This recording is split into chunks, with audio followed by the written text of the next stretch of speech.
Bismillahirrahmanirrahim.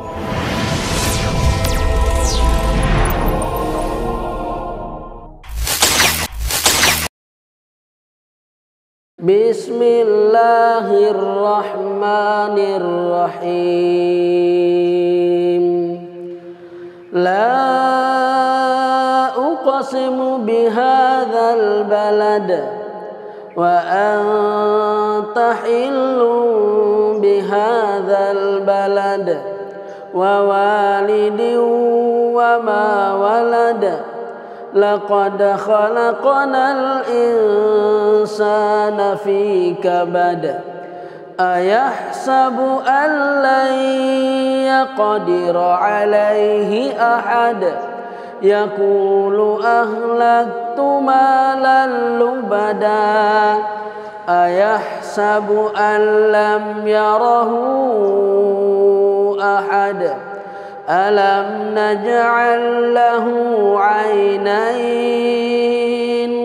wa lisanan wa shafatain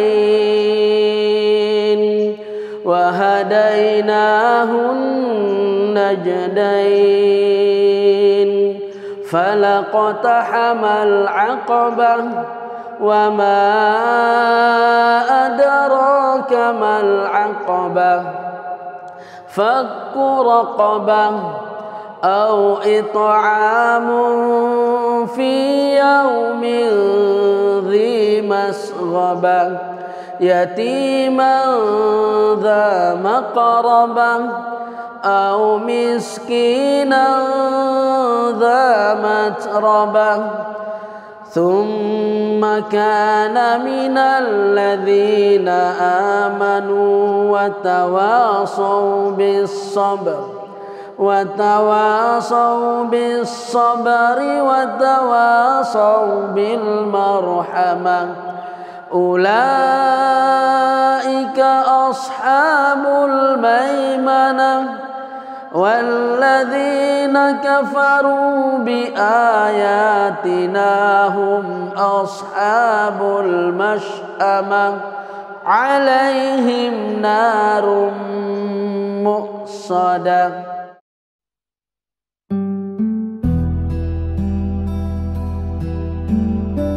Surat Al-Balad, pokok kandungan, keutamaan dan manfaatnya. Surat Al-Balad adalah surat yang ke-90, terdiri dari 20 ayat. Dinamakan Al-Balad, karena diambil dari lafal Al-Balad yang terdapat pada ayat pertama surat ini. Yang dimaksud dengan Al-Balad adalah kota Makkah. Isi kandungan surat Al-Balad antara lain menerangkan bahwa manusia diciptakan oleh Allah Subhanahu wa Ta'ala untuk berjuang menghadapi kesulitan, peringatan agar manusia jangan terperdaya oleh kekuasaan dan harta benda yang banyak telah dibelanjakannya, dan lain-lain. Al-Balad sendiri artinya adalah negeri. Surat yang terdiri atas 20 ayat ini termasuk dalam golongan surat Makkiyah, dan diturunkan setelah surat Kahf. Ia diberi nama surat Al-Balad karena merujuk pada lafaz Al-Balad yang terdapat pada ayat pertama dari surat ini. Adapun pokok kandungan dari surat Al-Balad adalah sebagai berikut. Manusia diciptakan Allah Subhanahu wa Ta'ala untuk berjuang menghadapi kesulitan. Janganlah manusia terperdaya dengan kekuasaan dan harta benda yang banyak yang telah dibelanjakan. Peringatan Allah kepada manusia atas beberapa nikmat yang telah diberikan olehnya, dan Allah juga telah menyampaikan jalan yang dapat membawanya menuju kebahagiaan, atau kesengsaraan. Keutamaan dan manfaat surat Al-Balad. Adapun fadilah dan khasiat dari surat Al-Balad adalah sebagai berikut. Pertama, surat Al-Balad adalah termasuk dalam Al-Mufassal yang diberikan kepada Nabi Muhammad SAW sebagai tambahan, sehingga beliau memiliki keutamaan dibandingkan dengan nabi-nabi pendahulunya. Kedua, pembacanya dikenal termasuk orang saleh di dunia, dan memperoleh tempat dari Allah di akhirat, dan menjadi teman para nabi, para syuhada, dan orang-orang saleh.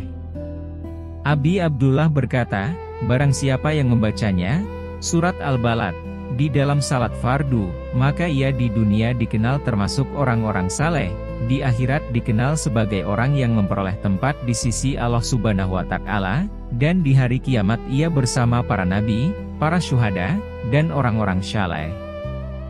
Sawabul Amal 152. Ketiga, pembacanya aman dari murka Allah dan segala rintangan di hari kiamat. Nabi Muhammad Shallallahu Alaihi Wasallam bersabda, barang siapa yang membaca surat ini, maka Allah akan memberinya keamanan dari nerakanya di hari kiamat, dan menyelamatkannya dari segala halangan. Dan barang siapa yang menulisnya dan mengalungkannya kepada anak kecil, atau yang dilahirkan, maka ia akan aman dari segala yang membahayakan anak-anak. Tafsirul Burhan, Juz 8, 286. Keempat, wasilah doa memperoleh kemuliaan dan kemasyhuran. Adapun caranya yaitu dengan membaca surat Al-Balad ayat 1-10 secara istiqomah. Kelima, memperoleh kewibawaan. Bagi para pemimpin, maka satu hal yang sangat diperlukan adalah kewibawaan. Sebab dengan berwibawa, maka anak buah yang dipimpinnya pasti akan merasa segan dan hormat. Seseorang yang berwibawa, dia akan menjaga diri dari berbagai perbuatan yang tercela, menjauhi semua yang dilarang oleh agama dan menjalankan semua perintah Allah Subhanahu wa Ta'ala. Kalau ia seorang pemimpin, maka selain yang tersebut di atas, dia juga harus berlaku adil, disiplin, lemah lembut dan bijaksana. Akan tetapi ada juga orang yang telah melakukan apa yang tersebut di atas, namun tidak ada kewibawaan sama sekali pada dirinya. Untuk itu, cobalah amalkan petunjuk di bawah ini. Ambillah pakaian, kain sarung, baju atau lainnya. Tulislah surat Al-Balad ayat 1-10 pada pakaian tersebut. Ditulis pada bagian yang tidak terlihat oleh orang lain. Menulisnya harus dalam keadaan suci, ditulis dengan tinta yang tidak luntur. Lalu pakailah pakaian itu di mana perlu, atau dipakai setiap bekerja di mana pekerjaannya sebagai pemimpin suatu perusahaan pegawai atau lainnya. Insya Allah, Tuhan akan memberi kewibawaan kepadanya, sehingga di dalam pergaulan selalu disegani, anak buah yang dipimpin selalu menurut dan lain sebagainya. Demikianlah pembahasan singkat mengenai pokok kandungan, keutamaan serta manfaat dari surat Al-Balad. Marilah kita istiqomahkan membacanya dan semoga kita mendapat berkah dari hikmah surat Al-Balad. Semoga apa yang kami sampaikan bermanfaat. Sebagai penutup, mari kita tingkatkan kualitas ibadah dan hubungan kita dengan Al-Quran. Jadikanlah setiap hari sebagai kesempatan untuk mendekatkan diri kepada Allah Subhanahu wa Ta'ala dan menggapai ridha-Nya. Semoga dengan terus berpegang teguh pada ajarannya, kita dapat menjadi umat yang mendapat petunjuk dan rahmat-Nya. Terima kasih sudah meluangkan waktu menonton video ini. Jangan lupa like, subscribe serta komen pada kolom komentar. Salam sehat. Jangan lupa bahagia.